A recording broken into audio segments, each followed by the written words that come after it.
Welcome back. Welcome back to An Athlete's Journey. I'm your host, Travis Reed, and today I got a special guest, somebody I grew up with.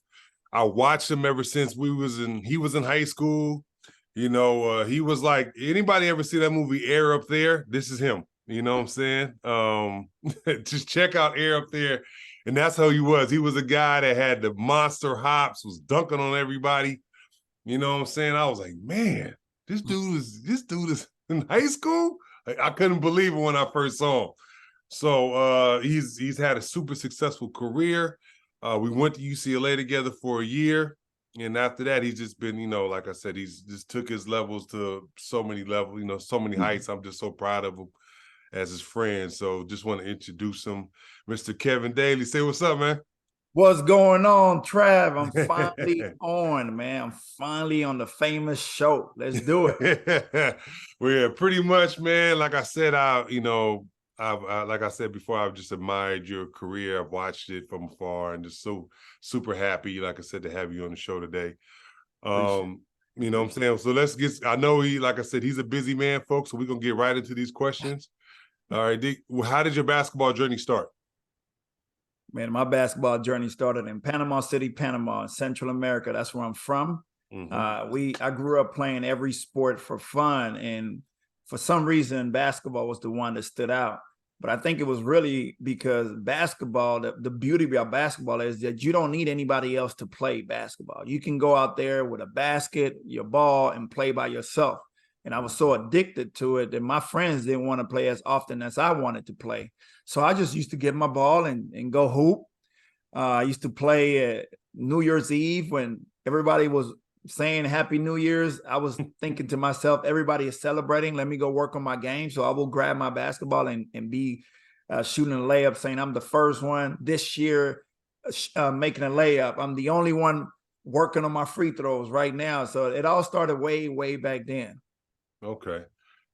So you said you were doing other sports. Like, was anything that you were really interested in or no? It was fun, but I joined a team for baseball, and I only lasted one day in practice because the practice was not fast enough for me. Right. I played soccer for fun as well. I never went out there for football because I was so scared of getting hurt where I couldn't play basketball. And you know me, I was always that slim, skinny dude. They're not gonna be cracking me, and then I can't play basketball. I got you. Basketball is the one where I played like just structured basketball. Okay. Now, hey, growing up, obviously you was in Panama, AAU. Was there like a type of AAU basketball out there? So I moved to the United States, to LA. It was starting my 7th grade. So I came pretty young. And then back then, when I came, I started playing at the YMCA in South Central on, it's on Vermont and something. Forgot the cross street. Manchester, I think. Yeah, there you go. Yeah. So I've been up there, so I know. Yeah, that's where I started. And then I used to play, in high school with Artesia. We had our own AAU team, and you know that. So we used to have the 5 best from our squad, and then pick up some others from other teams, and then we'll play slam and jam, and we'll go to Vegas and Palm Springs, and it was nothing like the level that it is today, but it was a high level at that time. Well, no. Look, I remember, man. Like I said, I went to Artesia. I was gonna go to Artesia. It was just so far out of the way from where I lived. I just, I couldn't do it. I was at the school like at 6 a.m. My pops had to drop me off on his way to LA. So he was like, nah. I'm gonna take you to LA with me. So anyway, now obviously you had probably a lot of memorable moments in Artesia, right? What would you say your most memorable moment in high school was? I mean, I have like team memorable moments and then individual memorable moments. Let's get one of each. Yeah, it was just continuing the legacy of winning. And we won CIF that year. We beat Compton Centennial, and that was a high because that was the first like real championship that I ever won, right? So that was a team memorable moment. And then individual, when I got to Artesia, I had transferred over from Lusinger. And I mean, all I could do was jump at that time. I had no basketball skills. But Wayne Marino, the coach, he really took me under his wing, and we used to work out. I'm talking about every second that I had free, I'm working out. So eventually it worked out in my senior year. I was able to win MVP of the league, and I was player of the year, co-player of the year with one of the Collins twins, either Jason or Jerron Collins, one of the two. We were co-player of the year, and made it to like the Lakewood Hall of Fame and all kind of these different things that I never thought it was possible. But, with the work that I put in at that time, it came through. So that was memorable for me. No, that makes a lot of sense, man. Like I said, I used to watch those teams and like secretly maybe kind of even wanted to play on them. So, I remember those. So, obviously you're one of the top players. You were all CIF first team and all that, right? Your senior year? Yeah. Because I got the CIF player of the year with one of the Collins twins. Yeah. So obviously you probably have your choice of colleges. What made you pick? How'd you get to UCLA? So I didn't have that many, to be honest. I had a few because I blossomed so late. Okay. So eventually, my freshman year, I went to the University of Nevada, Reno. I was the only freshman playing. The recruiting trip was epic, so that's probably why I ended up going there, right? but then in the summertime, I was playing with Cameron Dollar. They had just won the championship at UCLA. We were playing in the St. O Classics, and he was like, "Man, we need to get you at UCLA." And I'm like, "Really? What you mean?" So eventually, it worked out. And at that time, you didn't see many people transferring up like that. Right? You go down. And I believe, and I don't have the facts behind it, but I believe that I was either one of the first or the first transfer into the UCLA basketball program. Right? That's what somebody told me. I haven't checked the facts of that. But then I went to UCLA, and I was there redshirt year, practicing with everybody and doing all the things I just couldn't play. And then the second year I was eligible to play, and that was Barron's freshman year, Earl freshman year, and then that was your year too, right? Yeah. So when you came in, So and then I decided to leave after that. No, I got you. I was always wondering, like, how'd you get to UCLA? Because I was like, man, what I'm saying? If Deke here, what I'm saying? That's gonna be, it's gonna be something crazy. I think obviously everything got thrown a wrench into when Coach Herrick got fired and all that whole situation. And I think if Herrick would have been there, it would have been like a kind of a different kind of situation for a lot of players. I think so. I think the way I felt, and just everybody got their own feelings. So, but the way I felt that when Coach Herrick got fired, I also got fired. At the same time, I felt that I deserved a couple more minutes than I was getting. But I used to have meetings with the coaching staff and literally ask them, "Hey, what do I need?" These exact words that I'm saying. What do I need to do to get on the court? I just need to do it. And their answer would be, "You're doing everything that you need to do." Right. So I would much rather tell me, "Hey, man, you need to work on your jump shot, work on your left, work on the defense, work on something to give me some hope and something to go out there and work on." So that was very difficult to swallow because I didn't even have a roadmap to what to work on to get on the court. What else am I supposed to do? I had UCLA was great. I loved the school, right? We loved the campus, we loved the weather, we loved the prestige of saying you play for UCLA basketball. But I had further goals than UCLA. My goals did not stop at UCLA. So in order for me to reach the goals that I had to leave. As difficult as it was, I just had to leave. No, it makes sense. I mean, I did it the next year after you, so so I just wanted to be happy hooping. Like it didn't matter what the school was. Yeah, absolutely. So after UCLA, you go to the Azusa Pacific and you play there for a couple years. Right. So what happens after Azusa? What's the process of like the next level for you? So at Azusa, I had a good career at Azusa. We went all the way to the NAIA Final Four. We actually got to play against Cameron Dollar when he was coaching a basketball team. That my first year, and the whole team came to, like Earl, Barron, everybody, Lavin, they all came to the game, and I smacked them for like 27. Yeah, I was at the game. You was there too, something Yeah, like. yeah. But anyway, after Azusa, man, it started. I had me and another player from NAIA, Snap Hunter. We were the only two players that got invited to Portsmouth in the NBA Portsmouth. But man, I was so broke. I couldn't even get there, man. You know, I didn't have a dime to my bank account, so I couldn't get there. So I decided to go somewhere else where I could get paid to go, and went to Costa Rica first, and then I went to like Taiwan. I've been Taiwan, Australia. I played a year there, Turkey, and then eventually I got the Michael Jordan commercial. And I had signed with the Globetrotters. This is 2002. I had signed with the Globetrotters, but I hadn't played yet. We didn't have any games. So I was just in Phoenix working out. And then they approached me about the Michael Jordan commercial. They told me they looked everywhere, Detroit, Chicago, New York, LA, and they couldn't find somebody that had the similar stature as Michael Jordan he did in 92 and could do the dunks as he did, and everything similar. So eventually I did it, and I got let go of the Globetrotters, and I knew I was. So I told the people the commercial, the only way that I can do it is if you buy out my contract with the Globetrotters. And they wanted me so bad that it went from $10,000 they were offering me for the commercial to $100,000. So oh, wow. in 3 days. So I left in a heartbeat, didn't even hesitate. And then 2 years later, I went back and joined the Globetrotters. And that's when I did my 10-year stint with them. Yeah, I remember actually, I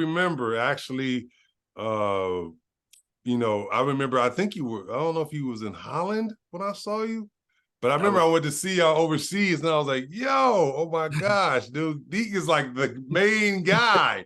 Like, you know what I'm saying? Like, you went like to the main guy who's talking, doing the stuff, and like interacting with the fans, not just the dunker guy. Right. You know it was so much fun, man. It was all about personality and being able to fit in that position, and being witty and being good with people, and just being a leader. And it worked out for me. I learned from some people that were there before me, and I just took it to the level that I possibly could take it. Okay, so you do your 10-year stint with the Globetrotters, right? Yeah. Now, when did you know it was time to kind of retire from doing that? So I walked away when I probably could have done another 5 years easily. But it was just no longer fun. I think the organizations were going in a direction that I didn't agree with. That's one. And then two, I always said, if I'm not having fun, I'm away from my little girl. I had one daughter at the time. I'm away from her so much that if I'm not having fun, what it's not worth it. So I decided to walk away, and everybody was shocked and surprised. And I was the highest paid player, and still in their eyes, their guy. But I knew that time would come at some point. Then I wanted that time to come when I wanted it to come, not when somebody else dictated that time for me. Okay. So I decided to leave, man, not knowing exactly, not having an exact roadmap, but I just knew, man, I'm a grinder. I'll figure it out.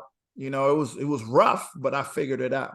No, I feel you on that, man. Like, I remember you had played for a really long time, and I was like, dang, after you retired, I was wondering what was you doing next. Yeah. So before we get into what you did after the Globetrotters, what would be your best advice, just athletically, to the next generation of a player like yourself? I would tell them to take care of their body early, right? Make sure that it's in good shape, and nutrition and all that. And just be focused. Be focused on the goal, right? There's going to be so many distractions that are going to try to deviate you from where you want to be. I mean, I tell you, when I was at Azusa my last year, I was so focused, man, that it's funny, but any girl that I would mess with had to come rebound for me before we even You got to hang out. That's how focused I was, man. Hey, I got you, man. I respect that. No. We ain't gonna do that. You gotta go rebound for me. Yes, Yeah. let's go shoot first. I gotta put in 100 shots. Let me work on my free throws, something. So I mean, just stay focused. Just stay focused. Okay. So yeah, so fast forward back to, like I said, after you retire from the Globetrotters, what happens next for you? So I wrote my autobiography. Mm. And I literally wrote the whole book, and I just got help in the end to just structure it into a book and editing and all that. But I wrote it. I didn't have a ghostwriter, right? And something happened that I didn't expect to happen, which is I won an award for the book. It was the reader's favorite gold medal award in its category. So I'm like, what in the world? Like, I just wrote this to just tell my story and help me get to booking gigs and motivational speaking. So that did a lot for me right there. And I started doing a lot of motivational speaking, but I failed in the beginning of motivational speaking because I didn't know the business around it. I just knew that I was comfortable on stage. So eventually I had to join corporate America, but I had like massive success quickly in corporate America that I didn't expect. But all I did was take the same attributes that I had from sports into corporate America. And I like literally the first job that I had, literally, they had a plaque on the wall that are saying the fastest promotion ever in the history of the company. Well, I got promoted like within six months. I got promoted into like a leadership position, right? And I'm 38, joining corporate America, getting what, like the salary was like a 60K salary a month. I'm sorry, for the year, coming from getting paid a whole lot more. But I had to humble myself, and I said, I need to learn. I need to learn to navigate. Then eventually I got me some coaching and training for motivational speaking. And, that's what I do 100% of the time now. And I've been booked by like Microsoft, Northrop Grumman, Paycom, and universities and all that. And so after that, I also created the Daily Speakers Academy, where we help former collegiate and former professional athletes to leverage their athletic backgrounds into paid speaking engagements. So I get the pleasure to still be working with athletes and helping them do what I've done, which is just go out there, share my story, pull out some lessons from that story, and get paid for it. So, man, that's a heck of a thing, brother. Like you know what I'm saying? Because I was looking for the same thing. You know what I'm saying? Yeah. You know what I'm saying? Like, just to tell my story and things like that, starting in that. I'll say, if I want to start at level zero. So then we go from there. You know what I'm saying? Absolutely. Well, dang, D, that's a heck of a story, man. You know what I'm saying? Like I said, if people want to find, him, like, he's going to give us social media in a minute, but I just want to say, like, he's really doing his thing. And he's really helping a lot of people, man. I'm so proud of him on seeing what he's done. Now, I got one last question for you, Kevin, man. As athletes, former athletes, we all go through like a low time in our life or career. How did you get, out of your low time? Was it your family? Was it, God? Was it yourself? What was it that got you out of it? Yeah, so I mean, I had several low times. One of the low times was when I left UCLA, right? It was tough. That whole year was tough. Yeah. There were times I used to be in the shower just crying because, like, man, I know I deserve to play, right? Agreed. I'm already knowing, so I'm already knowing. Right. So, but I mean, I create goals for myself, right? Whatever it could be, personal goals, it could be career goals, it could be athletic goals. But usually that is what keeps me on track, is knowing that whatever is getting in between, my goal is bigger than that. And I just fight through those, transitioning from professional sports to real life. That was a heck of a transition. That was I was lost. Yeah. Lucky for me, just right around that time, I met my wife She was my wife now, but right around that time, I met her. And she helped me tremendously to kind of show me the value that I can bring to organizations and what I have in me, because I didn't know. I'm going out there. I was telling her, I said, man, why would anybody hire me? All I know is to play basketball. And she said, man, fool, you better sit down right here. Look. You know how to work with a team, within a team. You've been a leader in just about every team that you've been a part of. You know how to get up when you're down. You know how to create goals and achieve goals. I mean, she just broke it down, in which all of us athletes have, right? But sometimes we just don't know that we have that. And that just helped me tremendously and gave me the confidence to go out there and say, you know what, you're right. I just got to figure it out. But once I figure it out, man, y'all in trouble. You better watch out. And that's what happened. Well, nah, man, that's a hell of a story, man. Like, Kevin, I want to say thank you, man. Like I said, I appreciate you making time out of your busy schedule to talk to me, man. Like I said, I've watched you blossom, all the way from high school all the way to what you are now. Appreciate it, man. So I appreciate you for coming on. Please let everybody know where they can, sign up for your school, or like where they want to follow you at, anything like that. So we have a free Facebook group. But just send me a message, MR Trotter 21, MR Trotter 21. That is my social media on everything. You can send me a message and I can send you a link to the group. Or if you find it as the Motivational Speaking Roadmap for Former Athletes, that's the name of the group.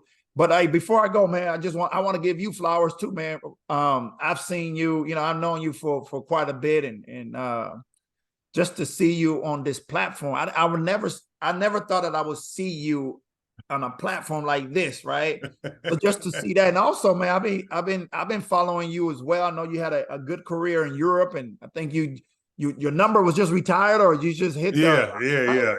They put me in the Hall of Fame in both the countries I was in. Man, that's love. And then and I've seen the amount of books that you've been reading too, right? So I mean that's a complete different Travis than what we knew back then, right? So just to see the evolution and the growth and the maturity that has that you displayed, man, I'm happy to see that as well, man. So I'm proud of you as well, man. Keep it up. If I can support it anyway, just holler at me. Well, like I said, Katie, man, you are by coming on, man. I appreciate you, brother. I appreciate you coming on for sure. All right, yo, folks. Like I said, we'll see y'all next week. You can follow me at Travis W. Reed. That's REED, Travis W. on Instagram and Facebook. I have, I post all my social media on both those sites. And to Kevin's point, I'm on LinkedIn, and I have a book club, actually, Travis Reed's Journey Book Club. If you want to, if you're on there, if you're looking to see how many books I've written and a review on all of them, you can follow me on that too. All right, y'all, we'll talk to you later. Peace.